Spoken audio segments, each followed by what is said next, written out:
Greetings, all.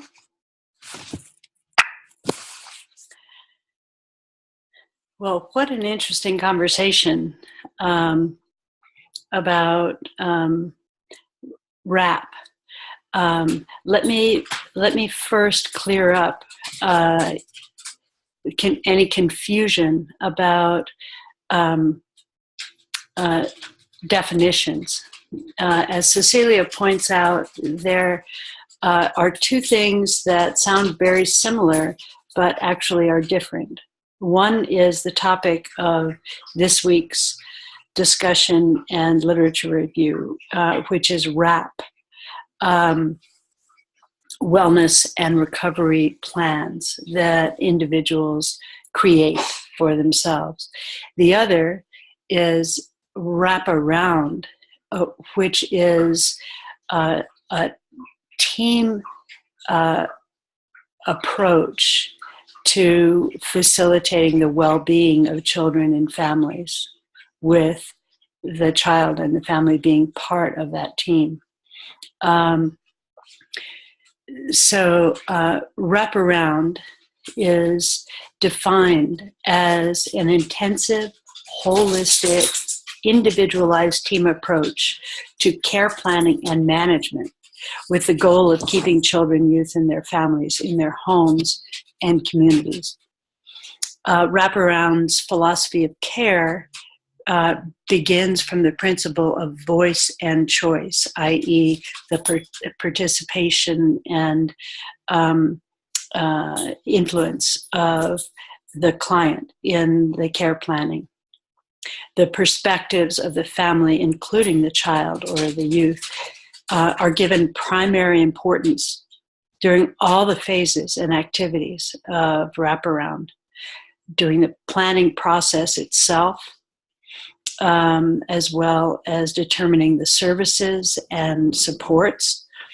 All of these things should be individualized, family-driven, culturally competent, and community-based. Additionally, wraparound process should increase the natural support available to a family by strengthening interpersonal relationships, connectedness in community, and utilizing any resources available in the family's network and within the community.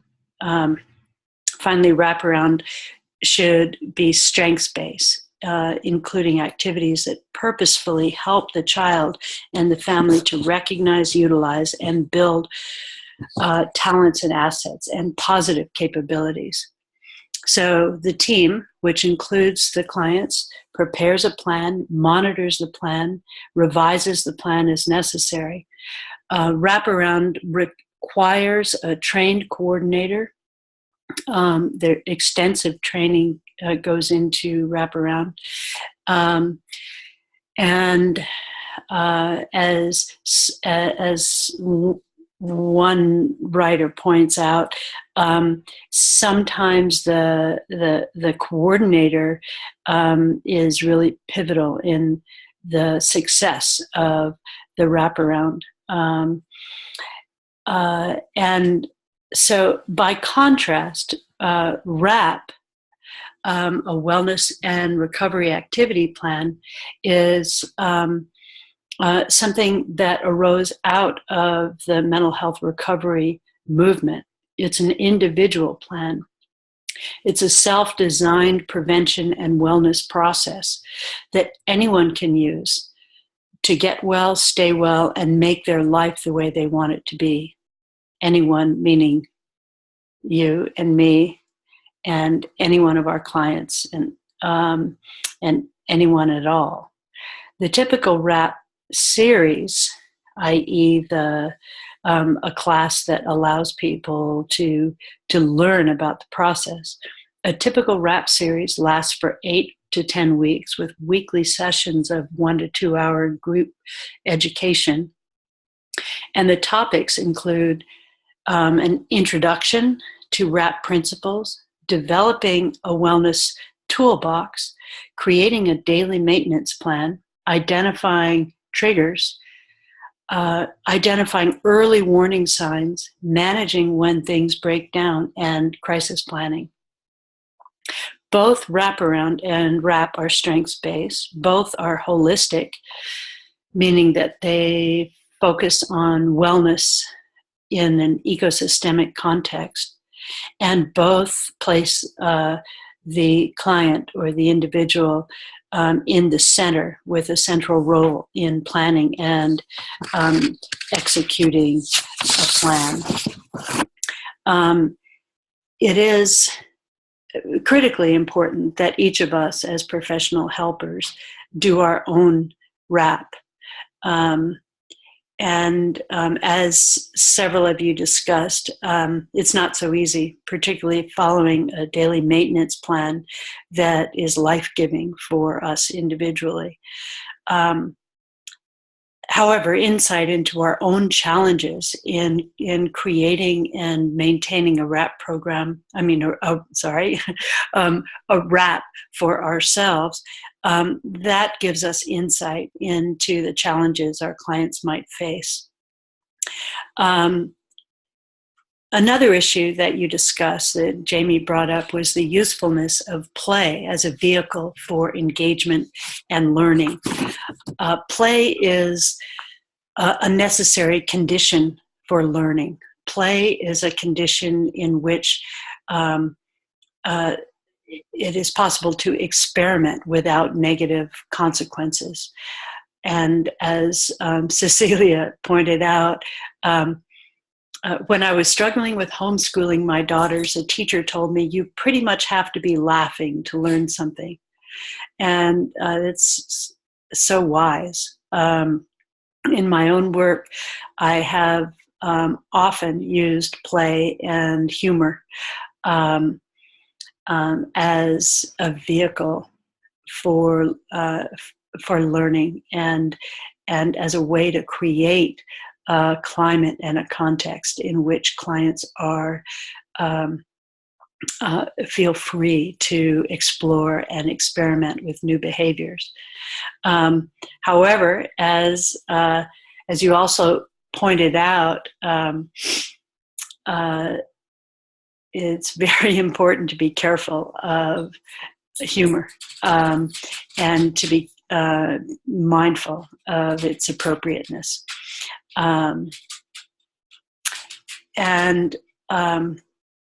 Nisha makes a very important point that it's possible to use wrap in a way that is not productive, and that really underscores the importance of the person who is teaching people how to create their own wrap plan. Several of you made the important point that wrap is potentially particularly useful for youth. It is appropriate at their stage of development. Remember, the brain is not fully developed until the end of the 20s.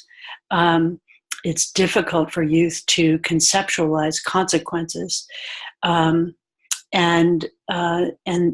youth have a present focus, which does make it difficult to anticipate and to plan. And youth are in the process of individuating and figuring out who they will be as adults. And for that reason, putting them at the center of creating their own wrap plan is more useful than, for example, heavy-handed, authority figure driven approaches such as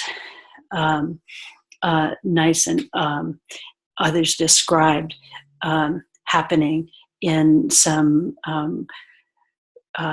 professional contexts, such as juvenile hall, for example. So you make a very important point of the usefulness of RAP for youth, and and um, and the appropriateness in helping youth do things that developmentally it is difficult for them to do. Overall, fascinating conversation, and I encourage you to take very seriously um, the importance of creating a RAP for yourselves. Your own wellness and recovery action plan will not only make you a healthier, more resilient human being, but will make you more available and present for your clients, and more able to build empathic bridges. Heal thyself is a very important value for us as professional helpers. So go for it. If you have not yet created your own RAP plan, go for it. Thank you for this conversation, and I look forward to the next one.